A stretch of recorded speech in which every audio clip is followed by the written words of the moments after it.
I'm Flight Lieutenant Peter Keenly side, I'm 33 and I'm the Harrier display pilot.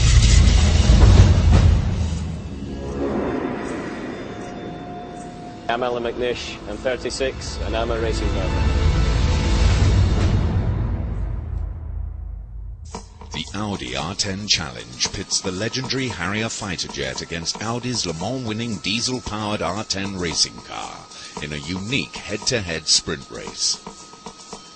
My name's Corporal Si Phelan and I'm an armourer here on 20 Squadron Harrier OCU. What we do here is we teach all the Royal Air Force and Royal Naval pilots and all the engineers and maintainers how to operate and look after the Harrier aircraft. Alan McNish and I are friends from school days, and we were chatting one day and I was just remarking to Alan how quick the Harrier was as a single engine aircraft. It's remarkably quick.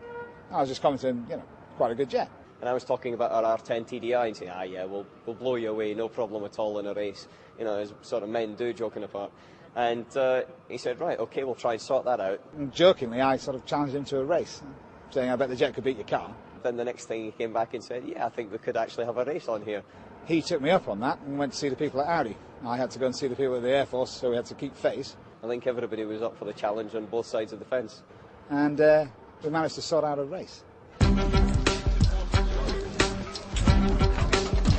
It's taken about 5 months of hard work, a lot of phone calls, a lot of emails, a lot of conversations and meetings. Introduced into service in 1990, the British Aerospace Harrier GR7 is the RAF's revolutionary transonic single-seat attack aircraft. The Harrier has a Pegasus Mark 105 engine, produces just over 20,000 pounds of thrust. It has a max speed of approximately 660 miles an hour and a ceiling height of just over 40,000 feet. Because the Harrier, when it's light, has a power-to-weight ratio of greater than 1, it means off the market very quick, which is why we can get airborne off incredibly short strips. And this ability will make it a good competitor in the sector. Launched in Paris in January 2006, the Audi R10 TDI comes to Wittering unbeaten, having won both its maiden race in Sebring and the legendary Le Mans 24 Hours. The Audi R10 TDI is a completely new concept of sports car racing. It is a diesel engine car, the first time there's been a purpose-built diesel engine built. It produces 1100 newton meters of torque, which is a massive amount, 650 horsepower. The car itself altogether is 925 kilos, which is the regulation weight. At Le Mans, for the 24 hours event there, we can run the equivalent of 16 Formula 1 Grand Prix distances in the 24-hour period at exactly the same average speed. So we're talking about a very, very powerful and capable racing car. Any problems over the... Zero. Okay. The diesel engine is quite different to the petrol in many ways. Obviously, you've got the fuel economy, it's much better there. You've got increased torque, and you've got a different way of driving. But the thing that I like is that you've actually got a quicker lap time, and that's the thing that we always look at. The other aspects of it allow us to win the race. But we've had to change our driving styles as well, because we've had to try and adapt to the very quick response the engine has and the very high torque levels we have at its low end. So you've got to respect the engine a little bit more. You can't just stamp on the throttle. You've got to be a bit more gentle and progressive with it. The engineering aspect of what we do, me as an engineer, and what Audi do as engineers in technology, there's a lot of similarities between what Audi do and what we do. We have a similar material sharing, composite materials, big thing on the Harrier, huge on the Audi car, and a lot of technology that comes through from both sides. I watched the Audi practicing yesterday, and I have to say it's a very, very quick car. So I think it's going to be very, very close, but I think that PK could just perhaps pip him at the post. The course that we're going to be using is the main runway for the aircraft, and we have a parallel taxiway that we're going to use for the car. Both of them are exactly parallel, and they run for about just over 1.5 miles. The Harrier has to get up to speed. It takes a finite amount of time to get the Harrier up moving, and it can't exceed 250 knots without getting airborne. It's very much a drag race. The car is starting from a standing start. And that's not normal because in endurance racing, and specifically Le Mans, it's a rolling start.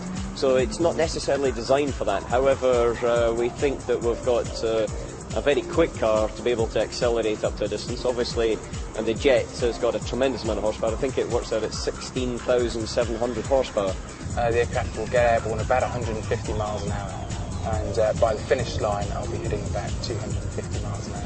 It's a bit heavier as well, and so there is that little bit of balance.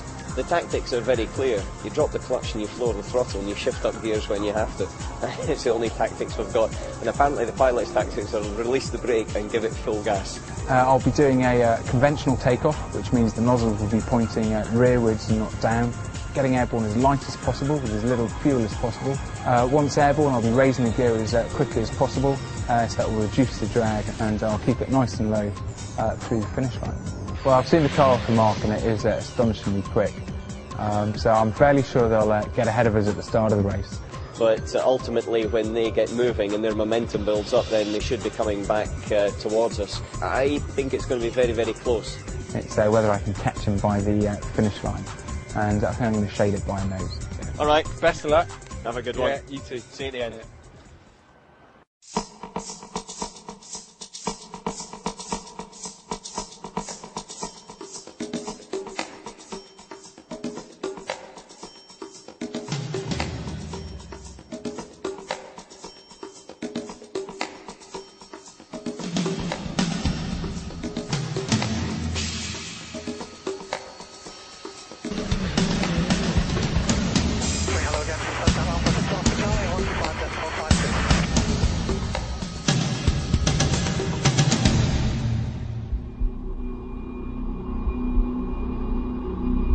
Carrier advise when ready. Carrier's ready.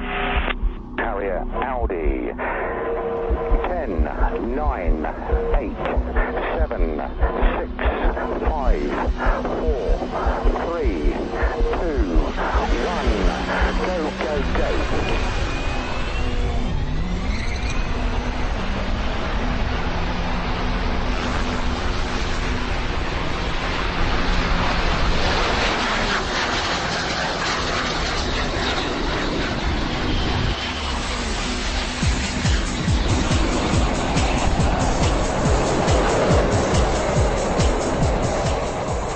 The result was closer than anyone could have expected. Just 1/10 of a second separated car from Jet as the Harrier took it by a nose. Well done. Yeah, enjoyed that. Fantastic. The race itself was a fantastic experience, unique to be honest, because not every day you get to race a Harrier Jet.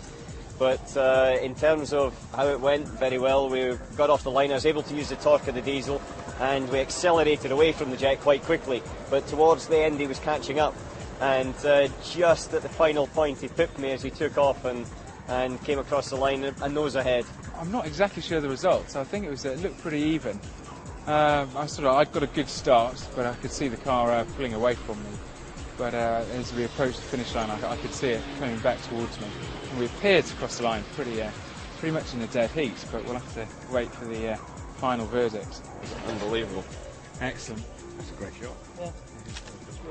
It's a bit of a triumph for the Harrier, really, to try and beat something that's the world's fastest diesel powered car at the moment. It's pretty good. And it took PK the whole mile just to claw him in. And at the end, it was just by a nose. But it was a good, tight, close race.